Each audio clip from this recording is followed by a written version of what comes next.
ಅಂಗನವಾಡಿಗಳನ್ನು ನಡೆಸ್ತಾರೆ. ಯಾಕಂದರೆ ಬಾಡಿಗೆ ಕೊಡೋದಕ್ಕೆ ದುಡ್ಡು ಇರೋದಿಲ್ಲ, ಸರ್ಕಾರ 6 ತಿಂಗಳು ಕಳೆದ ನಂತರ ಕೊಟ್ಟಿರುತ್ತೆ. ಅಂಥ ಸುದ್ದಿಗಳನ್ನು ನೋಡಿದ್ದೀವಿ, ಅಂಥ ಶಿಕ್ಷಕರಿಗೆ ಸಲ್ಯೂಟ್ ಕೂಡ ಮಾಡಿದ್ದೀವಿ. ಆದರೆ ಅಡಕೆಯಲ್ಲಿ ಹೋದ ಮಾನ ಆನೆ ಕೊಟ್ಟರು ಬರೋದಿಲ್ಲ ಅಂತ ಒಂದು ಗಾದೆ ಮಾತಿದೆ, ಹಂಗೆ ಆಗಿದೆ. ನೀವೆಷ್ಟೇ ಅತ್ಯದ್ಭುತವಾದಂಥ ಶಿಕ್ಷಕರಾಗಿರಿ, ಇದು ಮಾಡಿದರೆ ತಪ್ಪೇ. ಮಕ್ಕಳ ಕೈಯಲ್ಲಿ ಶೌಚಾಲಯ ಸ್ವಚ್ಛಗೊಳಿಸಿದ ಪ್ರಕರಣ, ಈ ಥರ ಘಟನೆಗಳು ಪ್ರಜಾಪ್ರಭುತ್ವಕ್ಕೆ ಕಳಂಕ ಅಂತೇಳಿ ಹೇಳ್ತಾ ಇದ್ದಾರೆ. ಸರ್ಕಾರ ಗಂಭೀರವಾಗಿ ತೆಗೆದುಕೊಂಡಿಲ್ಲ. ವಿಪಕ್ಷ ನಾಯಕ ಆರ್ ಅಶೋಕ್ ಈ ಹೇಳಿಕೆಯನ್ನು ಕೊಟ್ಟಿದ್ದಾರೆ. ಆಮೇಲೆ ಆರ್ ಅಶೋಕ್ ಅವರಿಗೆ ಅವರು ಕೇವಲ ಹೇಳಿಕೆಗೆ ಮಾತ್ರ ಸೀಮಿತ ಆಗಿರಬಾರ್ದು. ಸಾಧ್ಯವಾದರೆ ನೀವು ಕೂಡ BOಗೆ ಫೋನ್ ಮಾಡಿ ಹೇಳಿ, ಕ್ರಮ ತಗೊಳ್ಳೋಕೆ ಹೇಳಿ.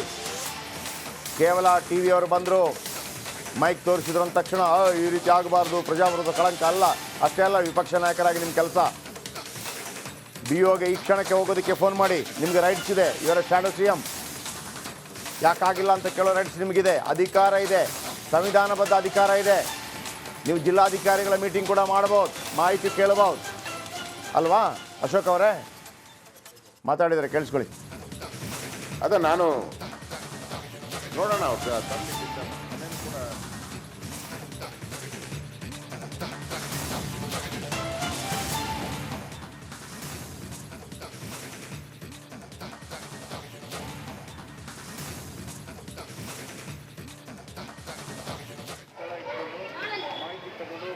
ಕಟ್ಟುನಿಟ್ಟಿನ ಕ್ರಮ ಮಾಡಬೇಕು ಅಂತ ನಮ್ಮ ಮಾಡಿದ್ದೀವಿ.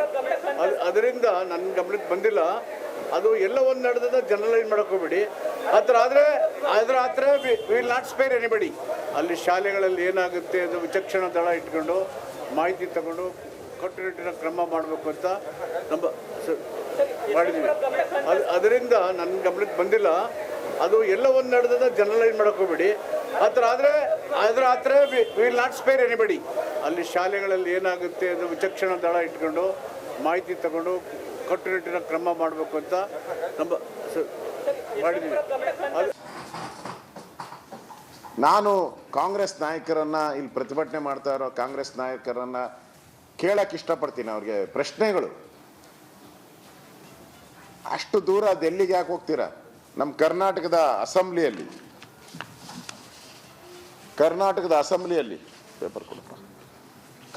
ಅಸೆಂಬ್ಲಿಯಲ್ಲಿ ಅನಾಮಧೇಯ ವ್ಯಕ್ತಿ ಸೂಟ್ ಕೇಸ್ ತಗೊಂಡು ಕೂತಿದ್ರು.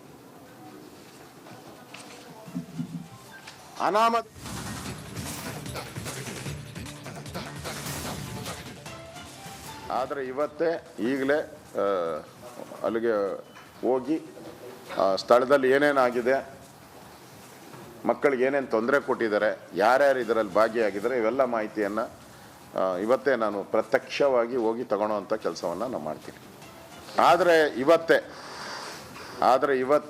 ಈಗಲೇ ಅಲ್ಲಿಗೆ ಹೋಗಿ ಸ್ಥಳದಲ್ಲಿ ಏನೇನಾಗಿದೆ, ಮಕ್ಕಳಿಗೆ ಏನೇನು ತೊಂದರೆ ಕೊಟ್ಟಿದ್ದಾರೆ, ಯಾರ್ಯಾರು ಇದರಲ್ಲಿ ಭಾಗಿಯಾಗಿದ್ದಾರೆ, ಇವೆಲ್ಲ ಮಾಹಿತಿಯನ್ನು ಇವತ್ತೇ ನಾನು ಪ್ರತ್ಯಕ್ಷವಾಗಿ ಹೋಗಿ ತಗೊಳ್ಳೋವಂಥ ಕೆಲಸವನ್ನು ನಾನು ಮಾಡ್ತೀನಿ. ಆದರೆ ಇವತ್ತೇ ಈಗಲೇ ಅಲ್ಲಿಗೆ ಹೋಗಿ ಸ್ಥಳದಲ್ಲಿ ಏನೇನಾಗಿದೆ, ಮಕ್ಕಳಿಗೆ ಏನೇನು ತೊಂದರೆ ಕೊಟ್ಟಿದ್ದಾರೆ, ಯಾರ್ಯಾರು ಇದರಲ್ಲಿ ಭಾಗಿಯಾಗಿದ್ದಾರೆ, ಇವೆಲ್ಲ ಮಾಹಿತಿಯನ್ನು ಇವತ್ತೇ ನಾನು ಪ್ರತ್ಯಕ್ಷವಾಗಿ ಹೋಗಿ ತಗೊಳ್ಳೋವಂಥ ಕೆಲಸವನ್ನು ನಾನು ಮಾಡ್ತೀನಿ. ಆದರೆ ಇವತ್ತೇ ಈಗಲೇ ಅಲ್ಲಿಗೆ ಹೋಗಿ ಸ್ಥಳದಲ್ಲಿ ಏನೇನಾಗಿದೆ, ಮಕ್ಕಳಿಗೆ ಏನೇನು ತೊಂದರೆ ಕೊಟ್ಟಿದ್ದಾರೆ, ಯಾರ್ಯಾರು ಇದರಲ್ಲಿ ಭಾಗಿಯಾಗಿದ್ದಾರೆ, ಇವೆಲ್ಲ ಮಾಹಿತಿಯನ್ನು ಇವತ್ತೇ ನಾನು ಪ್ರತ್ಯಕ್ಷವಾಗಿ ಹೋಗಿ ತಗೊಳ್ಳೋವಂಥ ಕೆಲಸವನ್ನು ನಾನು ಮಾಡ್ತೀನಿ. ಆದರೆ ಇವತ್ತೇ ಈಗಲೇ ಅಲ್ಲಿಗೆ ಹೋಗಿ ಸ್ಥಳದಲ್ಲಿ ಏನೇನಾಗಿದೆ,